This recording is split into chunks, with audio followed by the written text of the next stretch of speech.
شہروں یا علاقوں کو دشمن کے حملوں سے محفوظ بنانے کے لیے دفاعی نقطہ نظر سے گزشتہ ادوار میں قلعے تعمیر کیے جاتے تھے۔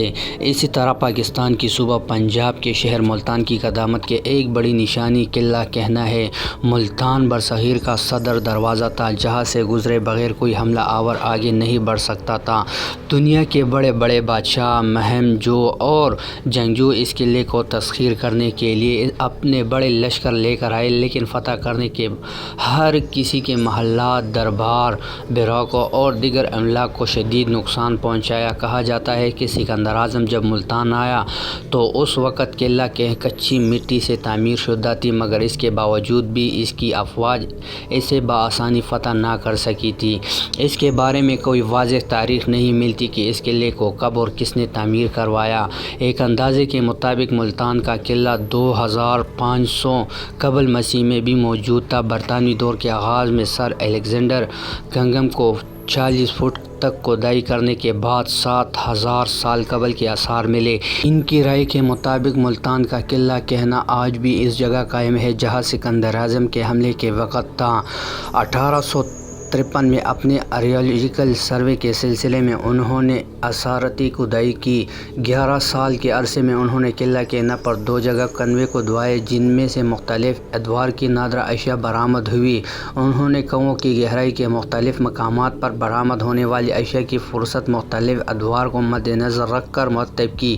اس کے علاوہ قیام پاکستان کے بعد 60 فٹ گہرائی میں کی جانے والی کھدائی سے بھی اس میں بے شمار اشیاء دریافت ہوئی، جن کو دیکھتے ہوئے یہ کہا جا سکتا ہے کہ ملتان کا قلعہ ہڑپہ کے قلعے کی طرح کہیں زیادہ قدیم ہے۔ قلعے کے اندر اسٹیڈیم کی تعمیر کے لیے کھدائی گڑھوں سے دھات کے سکے، ہڈی کی چوڑیاں، پتھروں سے بنی مختلف اشیاء، مٹی کے کھلونے، پکی مٹی کی ظرف، مختلف شکل و حجم کی اینٹیں، مٹی کے چراغ، تمباکو کی چلم، دھات کے برتن، گونگے، جلی ہوئی لکڑی ٹکڑے وغیرہ برآمد ہوئے۔ یہ قلعہ شہر کی تاریخ، سماجی، سیاسی، مذہبی، روحانی اور ثقافتی شکوہ کی بھی علامت ہے۔ قلعے کے مختلف ادوار میں نقصان بھی پہنچا اور اس کی تزئین نو بھی ہوتی رہی۔ 1640 میں مغل دور حکومت میں شہزادہ مراد بخش نے ملتان کے قلعے کو از سر نو تعمیر کروایا تھا۔ قلعے کی سطح زمین سے 150 فٹ کی بلندی پر قائم ہے اور اس کا کل رقبہ 1 میل سے زیادہ ہے۔ اونچے ٹیلے پر واقع ملتان کے اس قلعے سے بھی کبھی ارد گرد میلوں دور کا علاقہ نظر آتا تھا۔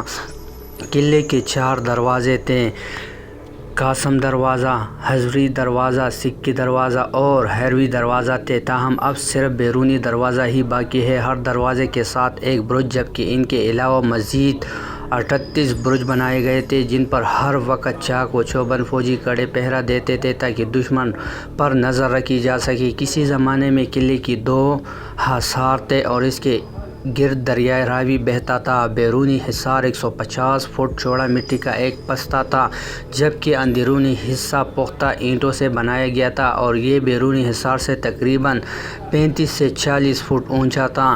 قلعے کی حفاظت کے لیے بیرونی حصار کی چاروں جانب 26 فٹ گہری اور 40 فٹ چوڑی خندق کھود دی گئی تھی جو ہر وقت پانی سے بھری رہتی تھی اور بیرونی حملہ آوروں کو روکنے میں مددگار ثابت ہوتی تھی۔ اپنے اندر موجود دفاعی صلاحیتوں کے ساتھ ساتھ طرز تعمیر میں بھی یکجہت رکھتا تھا۔ اس کا اندرونی رقبہ تقریباً 6600 فٹ تھا۔ اس کی اندرونی فضیل اتنی چوڑی تھی کہ جس پر کئی گھوڑ سوار برابر دوڑ سکتے تھے۔ دشمن پر تیر اندازی اور گولہ باری کرنے کے لیے 3 دمادے بیت بنائے گئے تھے۔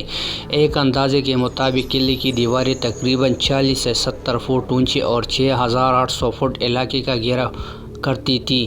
قلعہ کہنا پر موجود حضرت بہاؤالدین زکریا رحمۃ اللہ علیہ اور حضرت شاہ رکن عالم رحمۃ اللہ علیہ کی مزارات خطے کی قدیم فن تعمیر کی شاہکار ہے۔ آج بھی انہیں مزارات سے ملتان شہر کی تاریخی شکوہ کی تصویر بنتی ہے۔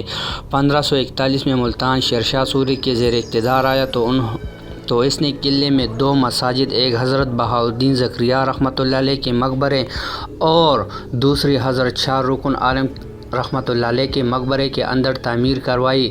قلعے کی بیرونی فضیل کے حصار میں اندرونی کی جانب کے ایک مورچہ نما چھوٹا قلعہ بھی تعمیر کیا گیا تھا۔ ایک مسجد، ایک مندر اور قوانین کے محل تعمیر کیے گئے تھے۔ 1818 میں رنجیت سنگھ کی افواج کے حملے میں اندرونی چوٹی قلعے کو بھی شدید نقصان پہنچا۔ سکھوں اور انگریزوں کی یلغار نے قلعہ کھینے کو مکمل تباہی سے دوچار کیا اور یوں اس تاریخی قلعے نے 1848 میں اپنا وجود کھو دیا۔ قیام پاکستان کے وقت قلعہ کی فصیل کے کچھ آثار موجود تھے جو وقت کے ساتھ ساتھ ختم ہو گئی۔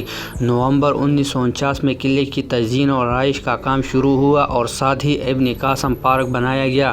قلعے کی باقیات میں سے 2 عمارات و دمدمہ اور نگارخانہ آج بھی اس تاریخی قلعے کی شان و شوکت کی یاد دلاتے ہیں جس کے نیچے ہزاروں سال کی تہذیب و ثقافت راز دفن ہے۔